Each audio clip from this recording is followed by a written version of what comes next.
प्यार होता है। हम जब उसकी कोई बात करते हैं, न हमें दूरी खटकती है, न समय खटकता है, हमें किसी चीज़ का पता नहीं लगता है। आहें न भरी, शिकवे न किए, कुछ भी न जुबां से काम लिया, फिर भी मोहब्बत छुप ना सकी जब तेरा किसी ने नाम लिया।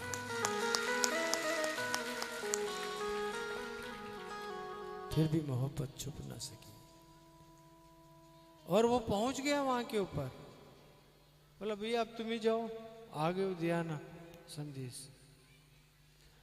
इसी तरह से नारायण जो श्रीमद् भागवत का हो जाता है और भागवत के विषय में बोलने लगता है। अब मैं तो कहूँगा कि ये महाराज अभी तक सुदामा चरित में ही अटके हुए हैं। अभी तो 11वां पढ़ा है, 12वां पढ़ा है, और उसमें भी अंत में जा कर के और भगवान सुखदेव अंतिम उपदेश सुनाने वाले हैं। वो सब तो ऐसे का ऐसे धरा ही रह गया, और उसमें बीच में हम टपक पड़े। अब हमारे आगे माइक रख दिया। तो चलो, मेरे शिष्य ने जो काम नहीं किया वो काम मैं कर देता हूं। और वो काम क्या है? मैं आपको सीधे 12वें स्कंद में लेकर के चलता हूं, जहां के ऊपर परीक्षित की मुक्ति हुई है। और वहां भगवान सुखदेव ने स्पष्ट शब्दों में उनको उपदेश करते हुए सुनाया, हे राजन, तुम इस पशु बुद्धि का त्याग कर दो कि मैं मर जाऊंगा। पशु बुद्धि मीमाम जही। हे राजन, तुम इस पशु बुद्धि को, इसको पशु बुद्धि क्यों कहते हैं? क्योंकि पशु के अंदर ये सामर्थ्य नहीं है, ये शक्ति नहीं है कि वो जीवन मुक्ति विवेक प्राप्त कर सके, इसीलिए उसको पशु कहा जाता है। या जो बांध दिया गया होता है पास से, उसका नाम पशु होता है। गले में पास बांध देते हैं तो क्या बन जाता है? वो पशु बन जाता है।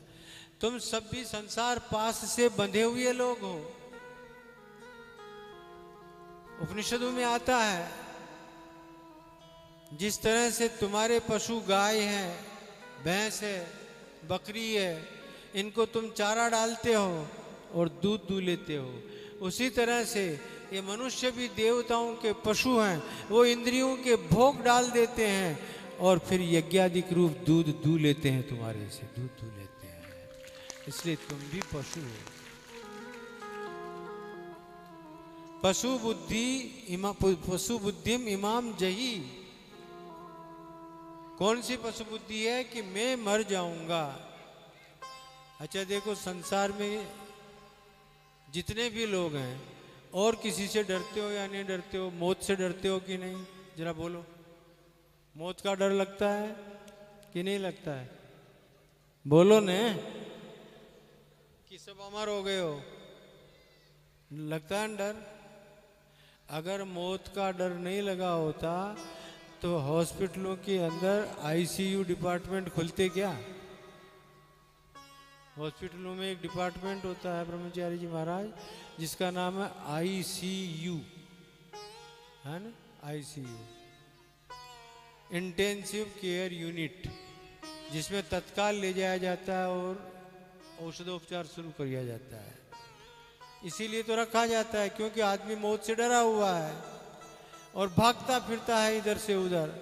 अब जब वो मौत से डर करके भाग रहा होता है, तब मौत भी वहां के खड़ी हो जाती है और उससे कहती है आईसीयू। मौत भी वहां आकर के कहेगी आईसीयू, मैं तुमको देख रहा हूं, चिंता नहीं करो, मैं यहां से भी उठा के ले जाऊंगा। कितना ही वेंटिलेटर लगा हुआ रहे, कोई फर्क नहीं पड़ता है, वो उठा करके और ले ही जाता है। सबसे बड़ा भय संसार में मृत्यु का है, और भागवत का सबसे बड़ा फल है मृत्यु के भय को निकाल देना।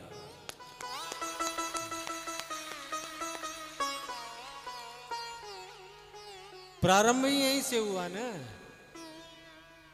तुमको आज के 7वें दिन तक्षक नाग आकर के काटेगा और तुम समाप्त हो जाओगे। मृत्यु ही आ रही थी। मृत्यु का भय था सामने। उस मृत्यु के भय का निराकरण करने के लिए ही भगवान सुखदेव ने आकर के श्रीमद् भागवती कथा सुनाई, क्योंकि श्रीमद् भागवती एकमात्र ऐसा हमारा शास्त्र है जो आपको मृत्यु रूप भय से सदा सदा के लिए मुक्त कर देता है। अब जब भागवत सुनाई और कहा पशु बुद्धि मीमाम जही, इस पशु बुद्धि का त्याग कर दो। हे राजन, तुम कल भी थे, आज भी हो और कल भी रहोगे। ये भगवान सुखदेव का अंतिम उपदेश सुना रहा हूं। कल भी थे, आज भी हो और कल भी रहोगे। नहीं था, शरीर नहीं था, कल शरीर नहीं था तुम्हारे जन्म से पहले, तुम मर जाओगे, शरीर नहीं रहेगा। वर्तमान में दिखाई दे रहा है, ये मात्र आभास है। इसको क्या बोलते हैं? आभास बोलते हैं। ये मात्र आभास हो रहा है, वास्तविकता नहीं है, क्योंकि इसको समाप्त होना है और परिवर्तनशील है, क्षण क्षण में तो बदल रहा है। कल हम इतने प्यारे छोटे छोटे से बच्चे लग रहे थे, लोग कोई भी आता था उठाता था और गोद में बैठा लेता था, प्यार करता था, चूमता था। और आज कोई उठाएगा? अरे घरवाली नहीं उठाती, दूसरे की तो बात जाने दो। हाँ, कोई नहीं उठाएगा।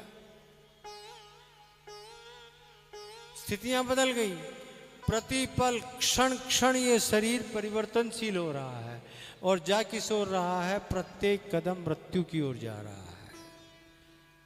रघुवंश में महाकवि कालिदास ने बहुत अच्छी बात लिखी है। मरणम ही प्रकृति शरीरिणाम विकृतिर जीवित मुच्यते बुधई। मरणम ही प्रकृति शरीरिणाम, मनुष्यों की प्रकृति ही है मृत्यु। वो जी रहे हैं, वो तो विकार है। संस्कार तो वही होने वाला है जो अंत में जाकर के होने वाला है। मरणम ही प्रकृति शरीरिणाम। अब इस मृत्यु के भय से मुक्त कैसा होना है, तो उसके लिए श्रीमद् भागवत की कथा सुनना चाहिए। ये श्रीमद् भागवती कथा आपके मुक्ति का मार्ग प्रशस्त करती है। और कह दिया, हे राजन, जिस तरह से घट में रहा हुआ आकाश घटाकाश कहलाता है, मठ में रहा हुआ आकाश मठाकाश कहलाता है, लेकिन जो ही घट फूट जाता है तो वो घटाकाश महाकाश रूप हो जाता है, महाकाश को मिल जाता है। ठीक उसी प्रकार से ये जो जीव है तभी तक जीव है जब तक इस शरीर में है।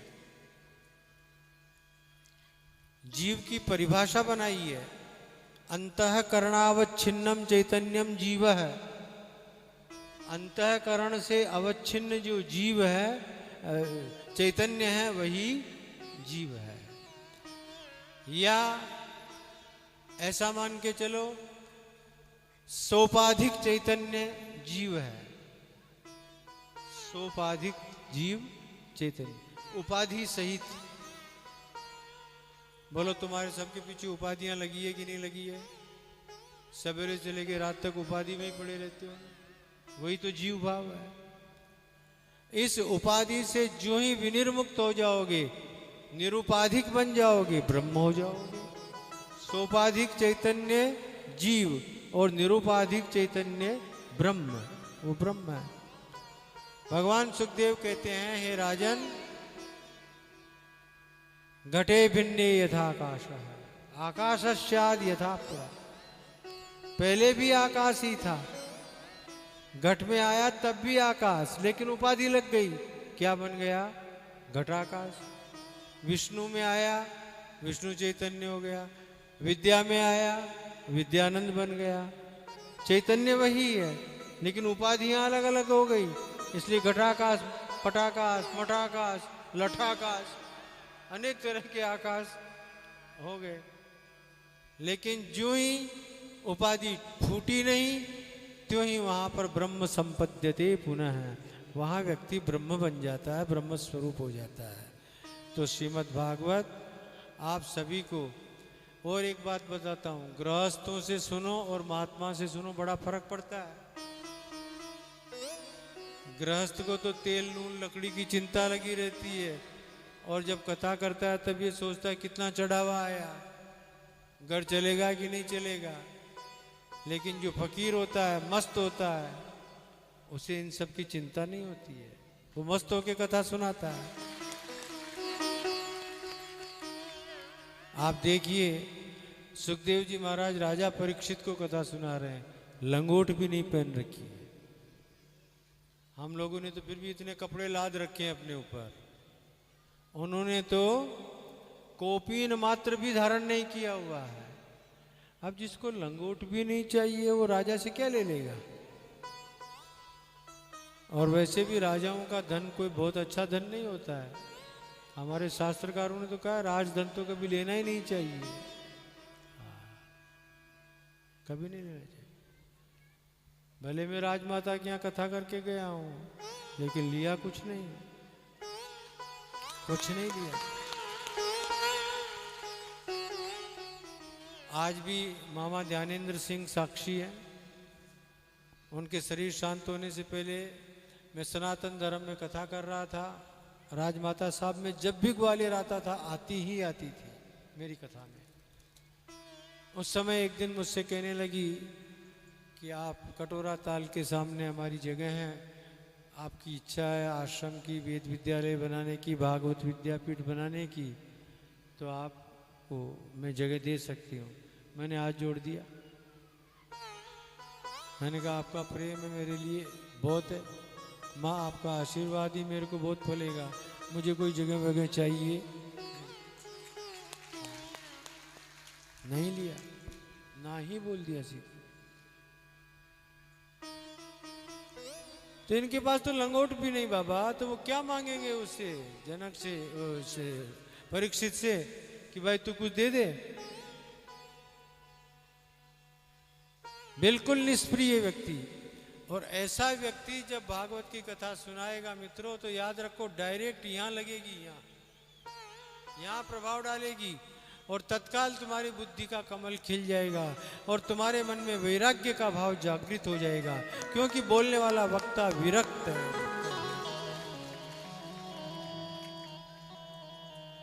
इसीलिए भगवान सुखदेव कह रहे हैं ब्रह्म संपद्यते पुनः। अब हे राजन अंतिम बात कर देता हूं क्योंकि समय भी हो रहा है। तक्षक नाग के आने का समय हो रहा है, लेकिन राजन तुम बिल्कुल भी तक्षक से डरना नहीं, बिल्कुल तक्षक नाग से डरना नहीं, तुम्हारा वो कुछ भी नहीं बिगाड़ सकेगा।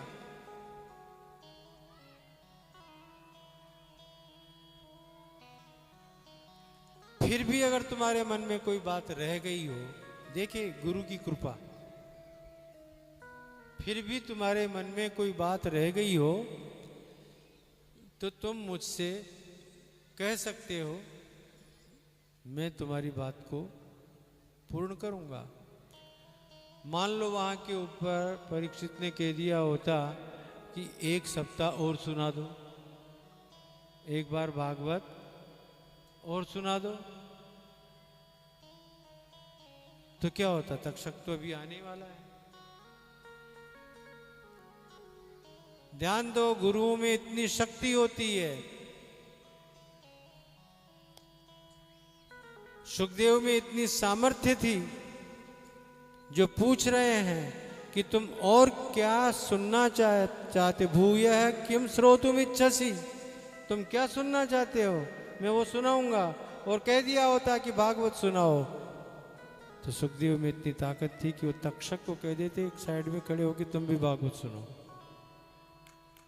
तक्षक को कह सकते थे तुम एक साइड में खड़े हो के भागवत सुनो, तुम मेरे शिष्य को ले जा नहीं सकते हो, परीक्षित को भी ले नहीं जा सकते हो, इतनी ताकत थी उनमें।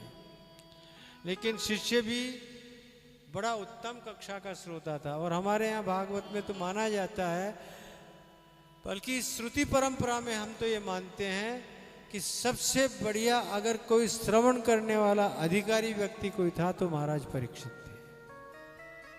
परीक्षित है साक्षी, महात्म्य में ही। अच्छे श्रोताओं में, अच्छा श्रवण करने वालों में अगर कोई श्रेष्ठ श्रोता हुआ है तो वह है परीक्षित। इसलिए देखिए अच्छे श्रोता का लक्षण उन्होंने अभिव्यक्त भी कर दिया और कह दिया, हे गुरुदेव, आपकी कृपा से मैं अनुग्रहित हुआ। भगवंस्तक्षकादिभ्यो मृत्युभ्यो न विभेम्य हम।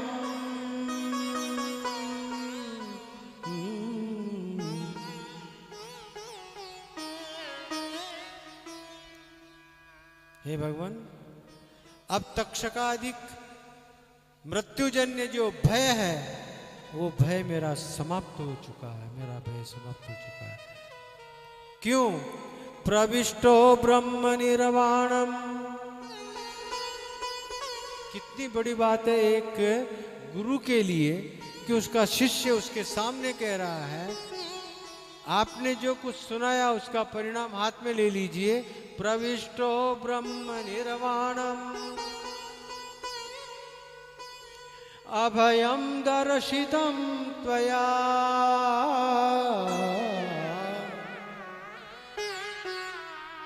आपने मुझे निर्भय बना दिया है, अभय पद में स्थापित कर दिया है। प्रविष्टो ब्रह्म निर्वाणम, या निर्वाण शब्द की माध्वाचार्य ने बहुत अच्छी व्याख्या की है और वो कहते हैं निर्गता बाणा कामक्रोधादिक रूपा बाणा निर्गता यस्मात् तत्पदम निर्वाणम। वो पद निर्वाण है। बाण, बाण समझते हो ना, तीर, काम का बाण, क्रोध का बाण, लोभ का बाण, मोह का बाण, अविद्या अस्मिता रागत द्वेषादिकों के जो बाण हैं, अब जहां चल ही नहीं सकते ऐसे उस पद में आपने मुझे प्रतिष्ठापित कर दिया है। इसलिए अब मुझे किसी बात का कोई भय नहीं है। आपकी कृपा से मैं मुक्त हुआ इसका अनुभव कर रहा हूँ। और श्रीमद् भागवत का यही सबसे बड़ा फल है नारायण, सर्वश्रेष्ठ फल है कि श्रोता को इसका अनुभव हो जाए कि मैं मुक्त हो गया, मैंने आनंद का अनुभव कर लिया। शिवोहम शिवोहम सच्चिदानंदोहम। बोलिए।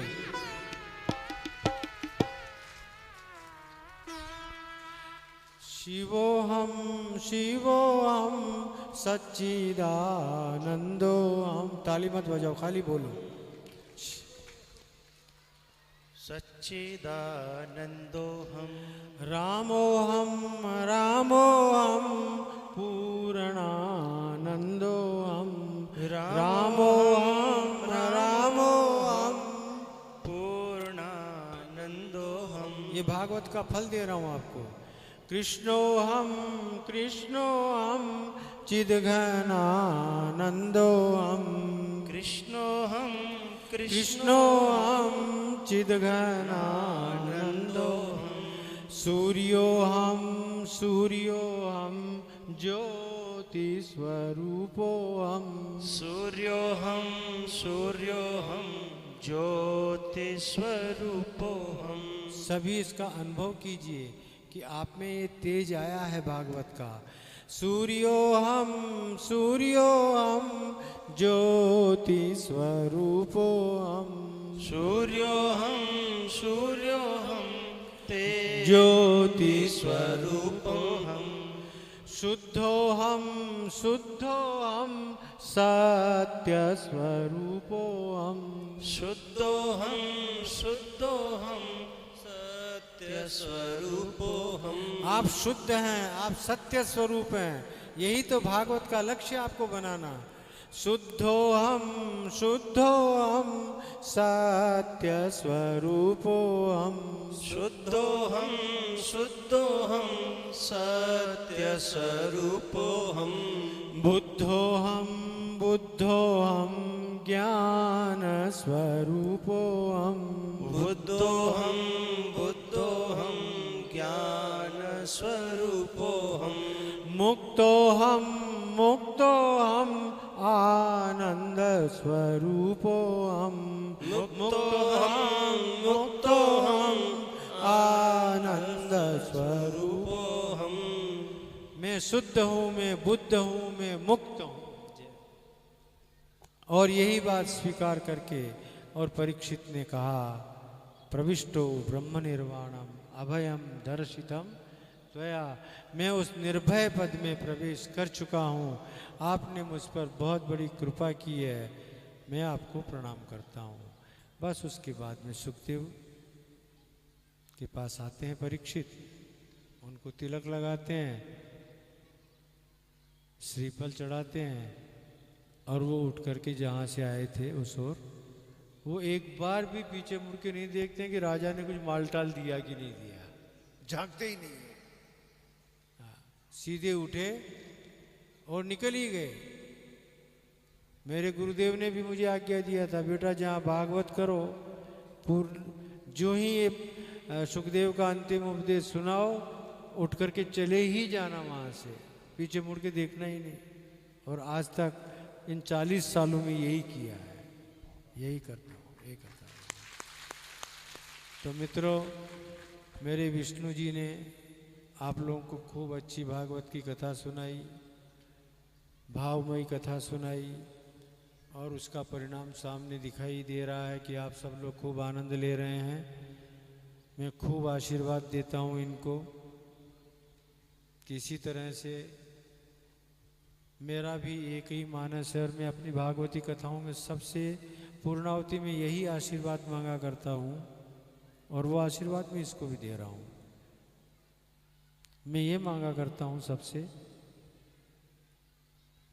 भागवती कथा करते करते या गलियों में हरि बोल बोलते बोलते दुनिया से मेरा बिस्तरा गोल होना चाहिए। हे श्रोताओं, ये आशीर्वाद देना, ऐसा मैं मेरे भागवती श्रोताओं को कहा करता हूँ। और दूसरी बात मांगा करता हूँ, अगर तुम दे सको तो जीवन में मुझे जड़ भरत होने का आशीर्वाद दे देना, जड़ भरत होने का आशीर्वाद दे देना, मेरे जीते जी मैं उस स्थिति में पहुँच जाऊँ। तो वही मैं मेरे विष्णु को बोल रहा हूँ। पहले तो इस श्वेत वस्त्रों में थे, तब तक भी प्रेम था, लेकिन अब क्या हो गया, लाल लाल हो गए, इसलिए जात भाई हो गए, लगाव ज़्यादा हो गया। इसलिए ये आशीर्वाद पहले भी इनकी कथा में आया था मैं, लेकिन उस दिन नहीं बोला था ये बात, आज बोल रहा हूँ। आपकी भी वृत्ति इसी तरह की हो कि खूब भागवत की कथाएं करें, खूब भागवत की कथाओं को सुनाएं, और उसको जीवन में आत्मसात कर लें, आत्मसात करें। और जड़ भरत वाली वृत्ति अगर आए तो कहना ही क्या। मैं प्रार्थना करूंगा प्रभु से कि ऐसी वृत्ति आए। ओम शांति शांति शांति शांति।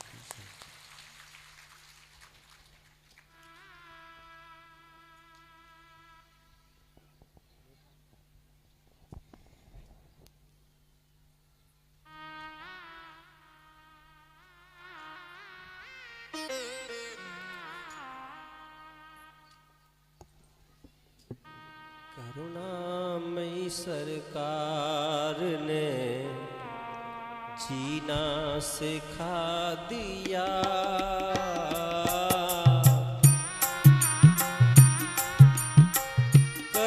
करुणामयी सरकार ने जीना सिखा दिया,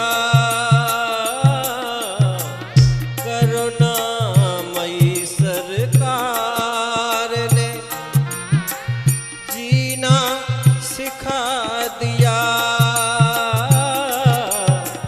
हमको कृपा ने आपकी, हमको कृपा ने आपकी तेरे दर पे ला दिया,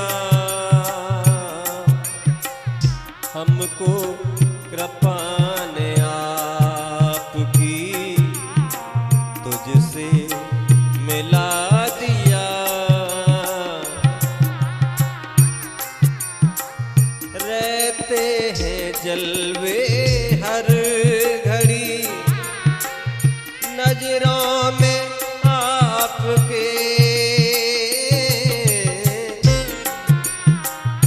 मस्ती